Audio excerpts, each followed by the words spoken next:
با عرض سلام و ادب خدمت تمام کسانی که فعلا این ویدیو رو تماشا میکند. بنده مهدی ایدری از کشور اتریش هستم. درباره شهادت رساندن مظلومانه شهید فرخنده یک شعر سرودیم میخواستم به این شعر به شما تقدیم کنم و با از طریق این شعر خواستم احساسات درونی من یک کم بیان کنم. نام شعر که سرودیم اسمش است انسان به انسان. تو ای فرخنده دختر پاک افغان، با تو چی بد کردن این پلیدان، با تو چی بد کردن این پلیدان.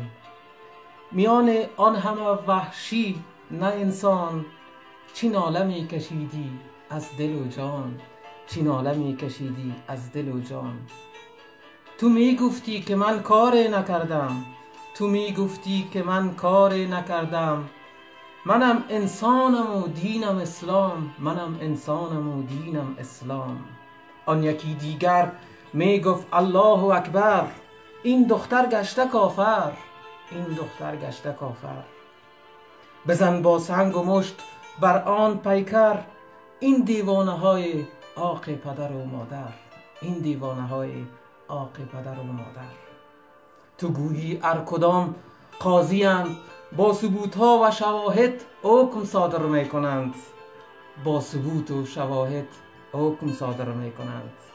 نبود آیا در آن جمع یک انسان، نبود آیا در آن جمع یک انسان، و یا دولت و یک پاسدار، و یا یک دولت و یک پاسدار. کابل آن روز از غم در فغان بود، کابل آن روز از غم در فغان بود.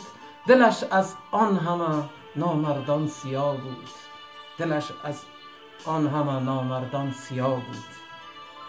به نام اسلام و قرآن این پستان، به نام اسلام و قرآن این پستان. آبرو بردن در دنیا از انسان، آبرو بردن در دنیا از انسان. تو ای بی خبر از دین و انسان، تو ای بی خبر از دین و انسان. لباس انسانی در تن، خواص چو ایوان، خواص چو ایوان.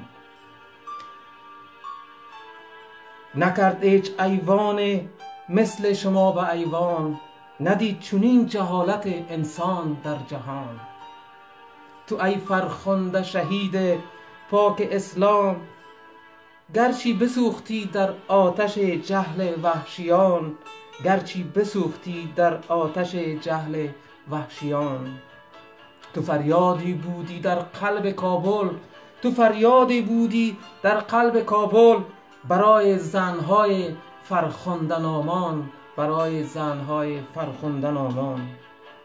شرم باد بران غیرت و مردانگیتان، شرم باد بران غیرت و مردانگیتان. لعنت خدا به صورت و ریش و شیطانیتان، لعنت خدا به صورت و ریش شیطانیتان.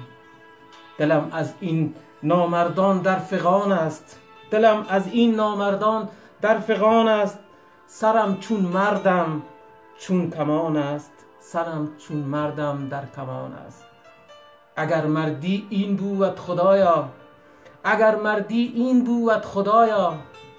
دیگر من چادر سر کنم خدایا، دیگر من چادر سر کنم خدایا.